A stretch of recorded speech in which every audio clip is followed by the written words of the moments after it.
What's up mga kabakal? Nanasa ta mga kabakal, isip sa kasawon nga mamiyay kayo pansis la for today's video mga kabakal. Naay nangatanan nato mga kabakal diri sa atong lugar nga kung magpakasta batas ato ang binuhi nga kanding mga kabakal. Yes, pwede kayo mga kabakal. Magsabot sa ta mga kabakal, ubos pito ay sa ta mga kabakal kay ngano. Diri sa ato mga kabakal, kita pa jud nakadala og purebred Anglo-Nubian diri sa atong lugar mga kabakal nga naay pedigree mga kabakal. Mo example mga kabakal. Mo ni pedigree niya. Di ka ni sa dumanhog mga kabakal.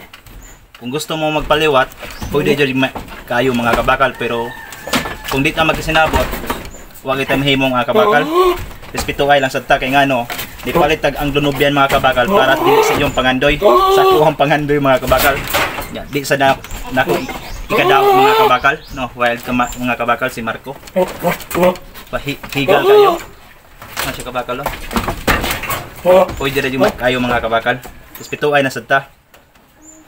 Ay sa kubuig sakit nga istorya mga kabakal kay ngano nangandoy sa kuan mga kabakal. Akong gibuo akong pangandoy, dili inyo ang pangandoy akong gibuo mga kabakal. Sumaoto nga nipalit kong purebred ang Anglo-Nubian mga kabakal. Nga mao akong gipangandoy gyud. No. Di mo ko makaingon mga kabakal nga pinakanindot nga top genetic pero sumklasihay lang mga kabakal. Medyo okay siya mga kabakal. Sa ato na pangutana diri sa atong lugar, kita pa yung nakadala og purebred ang Anglo-Nubian mga kabakal. Nga na ay pedigree. Dili ka paghambog. Kabakal oh, magigal kayo.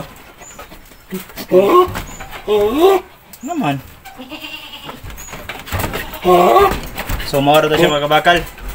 Hope na kasabot mo sa akong side mga kabakal. Sa di pa tapos ang video mga kabakal, don't forget to like, share, and subscribe mga kabakal. Ang inyong lingkod nga nagbarog kabakal bossing. See you to my next video.